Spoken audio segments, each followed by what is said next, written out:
A passion for humanitarian service is a driving force for the single parent of 2 girls and 1 boy. Coming from a family with a history of sport enthusiasts, McNichol said she always had a fondness for sport as her brother played football for Guyana.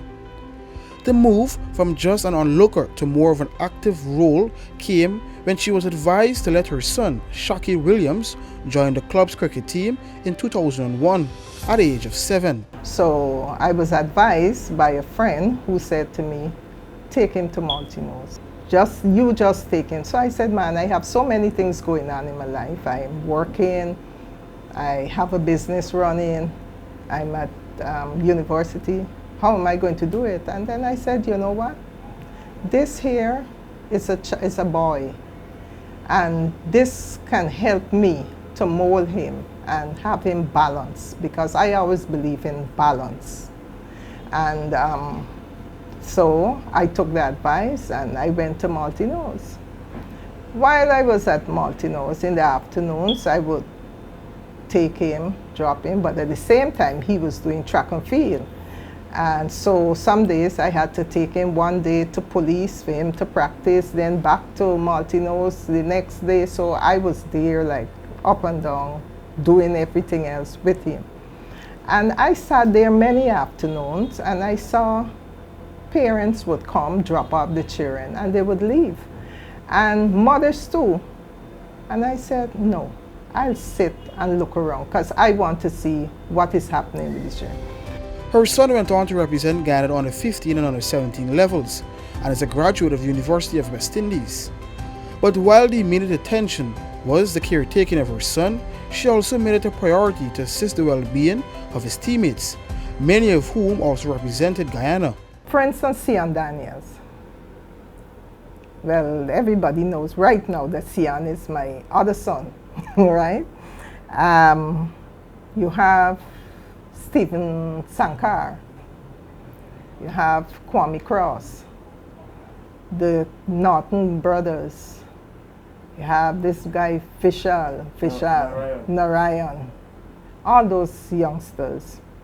I used to just have them. Sometimes I ask them, which school you got? Did you do your homework? Come on, we're not playing cricket alone. We're going to do this. And that is one of the reasons I used to like invite them home. Say, y'all come with Shaq, because I know what I'm instilling in Shaq at home. And I want him to, whoever he's acquainted, his acquaintance, they must be just at his level. I used to say to him, it's not about you being above or being below. It's about bringing all of you on par, because we're not, my training is not to train for me. It's to train you youngsters for the world out there, to keep you away from the negatives. And so we know most of them might have come, or all of them came from poor homes or, you know, single homes, like Shaq did, right? And so it like give me the passion to help, because that's me. I believe in humanitarian service. And so I kept going at them. And then what really made me got deeper into the lives of those young men, it's when, I don't like to call his name, it's when Anthony Bowman was killed. That shook me, because at that time the ground was being dug up and we were fixing the ground, so we did not have cricket. So, and we do not up to this day have a practice facility, a concrete pitch or so, that they could have like go there and say, well, look, we'll use it.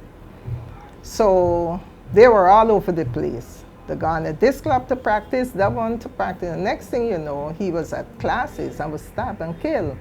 That shook me. And after then, I said no, because Anthony was very close to me. I used to take him home in the afternoons. He'd jump in. Before Shaq reached the vehicle, he used to say, hi, you sit in the trunk. And he took the front seat. And After he died, I said, no, not one other member of this group is going to die that way. It must be natural cause. McNichol has been in the public service for 42 years and is the current Deputy Permanent Secretary at the Office of the Prime Minister. She is adamant that there must be a balance to sport and academics. We can use examples from the club, from that same club, that they were all balanced, because if anybody should do a research into Malteenoes and their membership, they would see that those youngsters, you have Stephen Jacobs, who is now the second vice president. He's an entrepreneur. He has his own jewelry business. He would have played. He went to St. Joseph. He got studied. He went to UW. People should research those things. You have Chelsea Agil. Chelsea came from Malteenoes. Chelsea parents, I can say Chelsea parents, they were there the same time I started. And we all gel and we were doing things for Malteenoes. So I said kudos to them too. And she's balanced. You have Kush, Lennox Kush, who came out. We have our secretary, Adrian Smith, who's an attorney at law, came up right there at Malteenoes. So I would appeal to parents. Also sitting as the secretary of the Georgetown Cricket Association, the MSC president hopes that she can inspire other females to get involved in sport administration. If all the clubs could now start looking at this and bringing more women on board, I think it would be such a great thing in our country. For the newsroom, Akim Green.